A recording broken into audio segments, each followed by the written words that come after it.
Organisers of George Osborne's Northern Powerhouse project are holding a major conference in Manchester today. It's designed to transfer economic and political power to the North's major city. But with its architect out of power, a high-profile resignation and only broad support from the new Prime Minister, is the proposal still realistic? Well, for this, we're joined by Rachel Laurence, who is the Principal Director of Communities and Localities at New Economics Foundation, and the Executive Director of the Adam Smith Institute, Sam Bowman. A very good afternoon to you both. Firstly, Sam, to you. Has the Northern Powerhouse project run out of steam? I certainly hope not. I mean, I think the fact that this conversation is taking place between three people all based in London is evidence about how important something like the Northern Powerhouse is. Now, we've had evidence out this week that showed that half of all infrastructure spending in the country goes on London, and per capita, people in London get 3 times as much infrastructure spending as they do in the rest of the country. Now, that's a really, really bad state of affairs, because what we can see is that the cities in the north that are growing, like Manchester and Leeds, aren't getting the kind of funding that they need to free up railways, to reduce congestion, and to make it more appealing for businesses and for kind of young professionals to move to these places. Now, I don't know whether the Northern Powerhouse in particular is the right way of doing this, but there needs to be a huge redistribution of power in this country from London to the rest of the country, and that is the sort of thing that will get economic growth going again. Rachel, George Osborne is no longer there. The Northern Powerhouse was very much his brainchild. We've seen resignations, concerns about the project, whether it's viable. Is it a viable option? Now we have a new Prime Minister, we have a new team that's been put in place. Well, I work with communities across some of the poorest bits of Greater Manchester who are desperately trying to regenerate their economies from the bottom up in a community-led way. The real question for me is, does the Northern Powerhouse agenda actually devolve wealth and power to those communities? I think it's clear there's a desperate need from those communities for that wealth and power to be devolved, to be decentralised. The need is urgent. The question is, does the Northern Powerhouse agenda really realise that need at the moment? And at the moment, from where we're sitting with those communities, it's not making its way to those communities yet. Sam? I think it probably does need to be as radical as possible. I mean, it's not just infrastructure, although that is a really important part of the puzzle. It's things like research and development funding. I mean, we have brilliant world-class universities across the north of England, but they're much, much less likely to get funding from the government for research projects than Oxford, Cambridge, Imperial College around London. There's a real bias again and again in government spending towards London and the southeast. And I think it's not difficult to figure out why. It's because everybody making these decisions lives in London and lives in the southeast. This is the real reason that devolution is such an important point. It's also the fact that the political debates that we have are so London-centric, and here's a really good example. This business rates revaluation discussion that we're having at the moment, London is the only region that would experience an average rise in business rates. Every other part of the country, if this revaluation goes ahead, will see a fall in business rates. But has anybody heard that? Has this been a feature of the debate in any way? No, because everybody who talks about this and everybody who is in the news and the papers arguing about this is based in London, and it's London that gets the voice that the rest of the country doesn't get. So it's really, really important to redistribute as much power as possible. And I think that one of the ways to do that would be focusing on mayors, focusing on regions. I agree that the Northern Powerhouse probably doesn't go far enough, but it could be a really good start. So, very interesting points from you, Sam. I just want to pick up on this idea of devolution.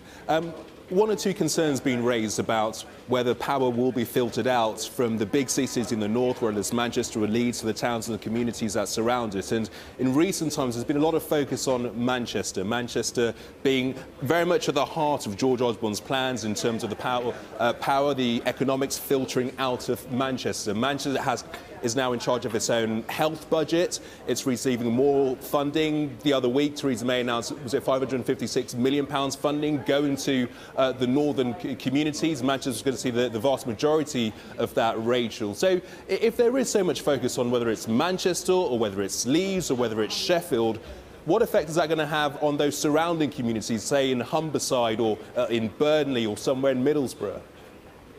That's the million-dollar question. I think that the real question here is, how do you devolve wealth and power and retain that wealth and power in the poorest communities that need it most? It's got to be about reinvestment in other regions outside of London. I think that's absolutely right.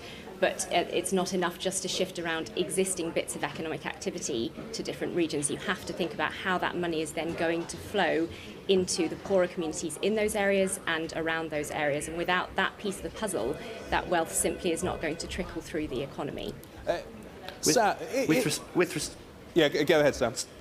With respect to Rachel, she may very well be right, but it's not for us to decide that. The real problem has been people in London for decades deciding how this money is spent, and people in London arguing about how this money can help poor communities in the north and around the country. We don't want to do that anymore. Right. We want to let local government and local regional governments make the decisions about how this is spent, so that they can both try different things and use the local knowledge they have to spend the money more well. So the key thing is to focus on the structure and the political devolution. And then hopefully we will get money going where it's needed most following that.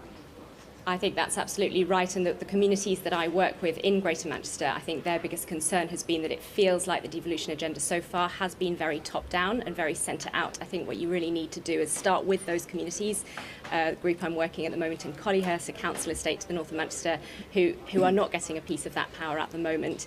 This needs to be a bottom-up process much more than it has been, and I think that will be the big challenge for government going forward. Sam, we get too caught up in slogans like the Northern Powerhouse. Ultimately, it's about investment, isn't it? If you invest in London, you're going to see a growth in the economy in London. If you invest in the North East, you're going to see a growth in the North Eastern economies. As simple as that. It's simple economics.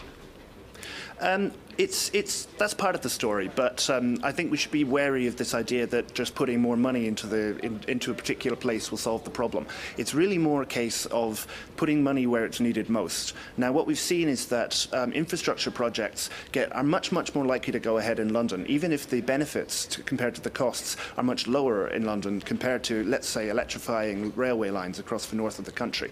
So partly, yes, that is about money, but the other problem is that if we have a fixed amount of money, if we've decided this is the budget for infrastructure spending across the country, then there's a huge bias created towards London. So it's not just we're not spending enough in other parts of the country, it's that we're probably spending too much in London. And rebalancing the economy doesn't need to be about raising taxes. In fact, a lot of these places I think would probably like to cut taxes so they could be more attractive to business. But the really important thing is to give them the power so that they can do that of their own accord and give them the control over infrastructure spending. I mean, one way we could do this would be to, I think doing this on a regional basis makes quite a lot of sense, because doing it any more kind of locally than that becomes very unwieldy. Kind of local government units can be very small and difficult to make answerable to their people. But one thing we could do is just say we're not going to make central planning decisions about transport spending. We're just going to give each region a certain amount of money according to the number of people there. It's the same across regions according to their population,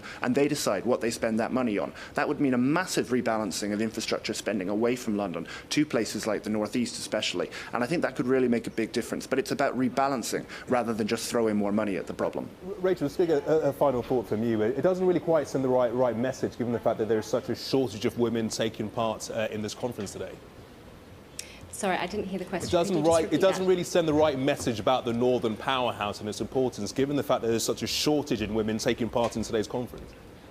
Yes, I think that's a very good point. There's been quite a lot of debate in the last couple of days about the shortage of women. I think that's absolutely right. They need to work out how they're going to fix that. I note that the organisers have issued an official apology, which seems like a step in the right direction, but certainly that would be a first thing to address.